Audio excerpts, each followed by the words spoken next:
सड़क के इस हिस्से में चलते हैं, एक्सक्यूज मी, सड़क के इस हिस्से में चलते हैं और आपको दिखाते हैं how excited are you all for today. बहुत जोश है लोगों में और कोई छाता लेकर खड़ा है बारिश में। एक बार फिर से ये नज़ारा देखिए और इधर भी अगर आप देखेंगे ट्रम्प समर्थकों का भारी हुजूम इस हिस्से से भी आ रहा है। तो जो जितनी सड़कें हैं वो ऐसा लग रहा है कि आज यहाँ पर इकट्ठा मिलती है। How excited? Texas से आया? South Texas. Oh wow, they're here from South Texas wearing the cowboy hats. Excited for Trump? Very excited. Absolutely.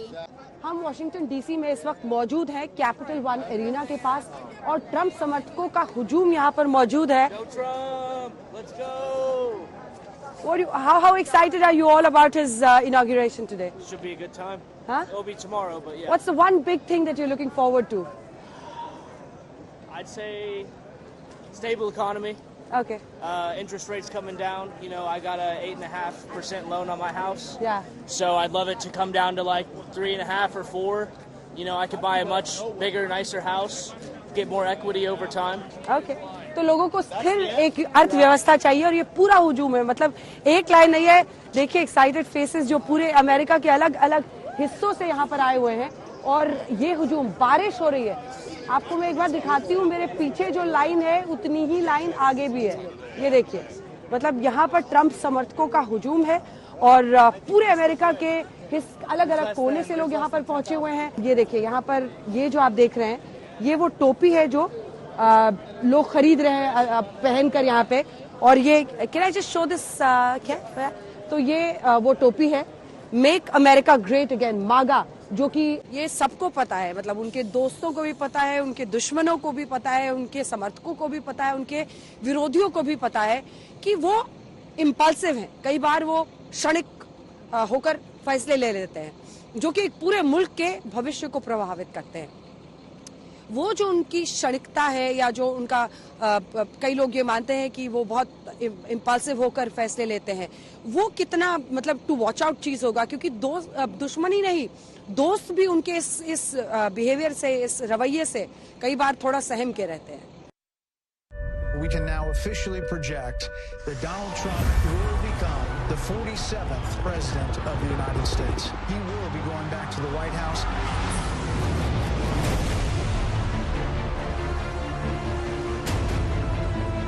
America's future will be bigger, better, bolder, richer, safer, and stronger than it has ever been before. We will make America proud again.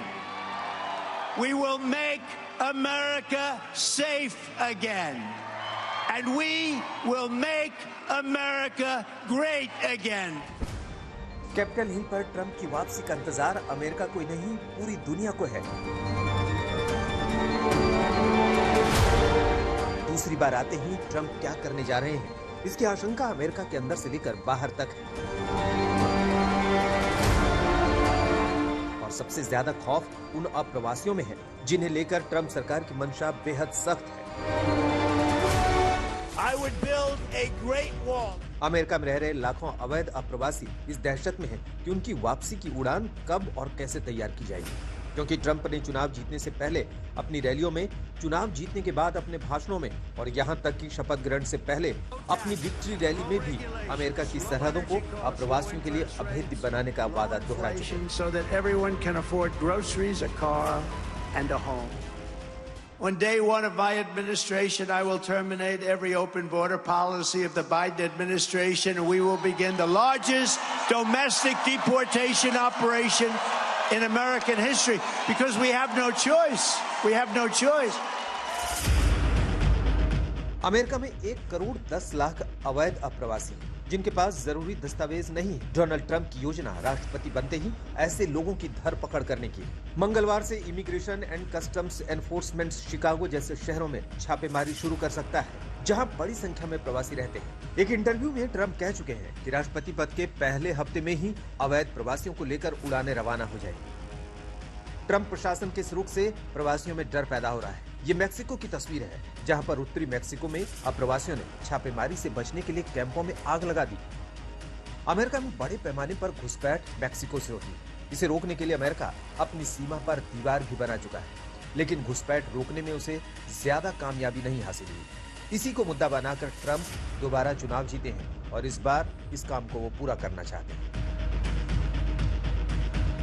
बड़ी बात यह है कि Donald Trump को इस मुद्दे पर व्यापक समर्थन भी मिल रहा है। न्यूयॉर्क टाइम्स और इप्सोस के एक सर्वेक्षण में कहा गया है कि 55% अमेरिकी बड़े पैमाने पर निर्वासन का समर्थन करते हैं। अमेरिका में अवैध प्रवासियों से डील करने वाली सरकारी संस्था ने करीब 15 लाख लोगों की एक सूची बनाई है जो अवैध रूप से अमेरिका में रह रहे हैं। 18,000 भारतीय भी इस सूची में शामिल हैं। It's amazing to see. Amazing. And आप लोगों ने भी वोट किया है हमने वोट किया ना? ट्रंप साहब के लिए? I can't tell you that. भाई और चिल्ड्रन सारे बच्चे आप ही के हैं, सब Yes. फैमिली है। आप लोग एक्साइटेड है इस लम्हे के लिए? I'm interested in. It's a very sad moment. It's not exciting to see where. So we have different people in the family talking differently. आप कैसे देख रही हैं? It'll be interesting to see what happens next. तो सबकी नजर इस बात पर है कि क्या आगे होता है, इस पर उनकी नजर है और एक्साइटिंग उन्हें लग रहा है कि आगे क्या होने वाला है। तो सोचिए आप जितने भी अलग अलग मूल के लोग यहाँ पर इस देश में रहते हैं, अपनी जिंदगी चलाते हैं, उन सब के लिए बड़ी बात है। ट्रंप समर्थकों के लिए make America great again, Trump वाली टोपी पहन कर लोग यहाँ पर पेंसिल्वेनिया एवेन्यू में व्हाइट हाउस के सामने इकट्ठा हो रहे हैं। विक्ट्री परेड होगी और एक बड़ा लम्हा पूरे अमेरिकी इतिहास में नए सिरे से रच रहे हैं डोनाल्ड ट्रंप। ट्रंप प्रशासन का कहना है कि ये कोई छापेमारी नहीं बल्कि टारगेटेड एनफोर्समेंट ऑपरेशन होंगे। इसका मतलब है कि आईसीई पहले से तय करेगी कि किसकी तलाश में कहां रेड करनी है। ट्रंप ने 2017 में अपने पहले राष्ट्रपति कार्यकाल से पहले बड़े पैमाने पर निर्वासन का वादा किया था। हालांकि उन्होंने अपने कार्यकाल में पूर्ववर्ती राष्ट्रपति बराक ओबामा की तुलना में आधे प्रवासियों को ही अमेरिका से निकाला था। अपने इसी रिकॉर्ड को दुरुस्त करने की ट्रंप की जिद लाखों लोगों के लिए मुसीबत बन गई है। कई अलग अलग लोगों से, चूंकि भारतीय समुदाय के लोगों से भी मैं यहाँ बातचीत कर रही हूँ, तो मैंने उनमें से कई ऐसे लोग हैं जिनसे ये पूछा कि क्या इस तरह के कंसर्न्स आप लोगों के मन में है। तो उनमें से ज्यादातर ये मान रहे थे कि वीजा को लेकर कंसर्न हो या इस तरह की बात हो, ये सब चुनावी थी। उन्हें भी पता है उनके बड़े बड़े जो कंट्रीब्यूटर्स हैं वो भारतीय हैं और वो भारतीयों के खिलाफ यहाँ पर कोई भी बड़ा फैसला लेने वाले नहीं है। लेकिन ये भी एक सच्चाई है कि उनके पिछले कार्यकाल में ये कोशिशें हो रही थी कि कैसे H1B वीजा को किसी तरह से डिस्करेज किया जाए। यानी जो कंपनीज हैं उनको कहा जा रहा था कि आप सामान्य तौर पर माना जाता है कि कम वेज पे, कम पैसे पे लोग उसमें काम करने आ जाते हैं, तो आप वेजेस बराबर कीजिए ताकि कंपनियों को एक डेटरेंस मिले और वो मतलब डिस्करेज करने का, मतलब बहुत ज़्यादा H1B की तरफ कंपनियां ना बढ़े या फिर H1B वीज़ा जो फीस है उसको बढ़ाने की बात हो रही थी। ऐसे में एक तरफ है वो पोजिशनिंग जो वो लेते भी हैं, ये अमेरिकियों को बताने के लिए कि आपकी नौकरियां हम आपके लिए सुरक्षित रखना चाहते हैं, लेकिन दूसरी तरफ वो सच्चाइयां हैं जो वो जानते हैं कि इस तरह का स्किल्ड लेबर, जो उनको स्किल्ड वर्कफोर्स जो उनको मिलता है इंडिया से, वो यहाँ के विकास में कितना बड़ा योगदान देता है और वो उन कंपनीज के लिए इंडिस्पेंसेबल पोजीशन है।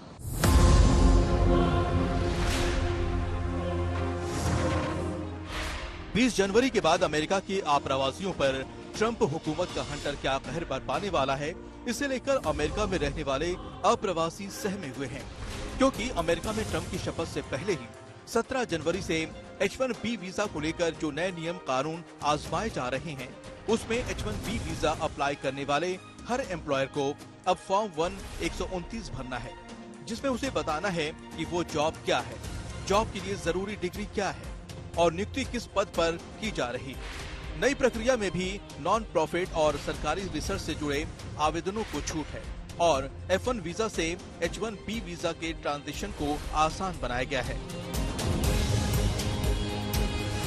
सरकारी अमले की कोशिश है कि पहले से पेंडिंग H1B वीजा एप्लीकेशंस को निपटाने में तेजी लाया जाए। दरअसल ट्रंप की ताजपोशी से फिक्र करीब 1.25 लाख उन भारतीयों में भी है जो अवैध रूप से अमेरिका में रह रहे हैं और सारे कानून विकल्प गंवा चुके हैं। उनकी वापसी को लेकर ट्रंप सरकार क्या कदम उठाती है, ये देखना बाकी है, लेकिन फिलहाल फिक्र H1B वीजा पर भी है,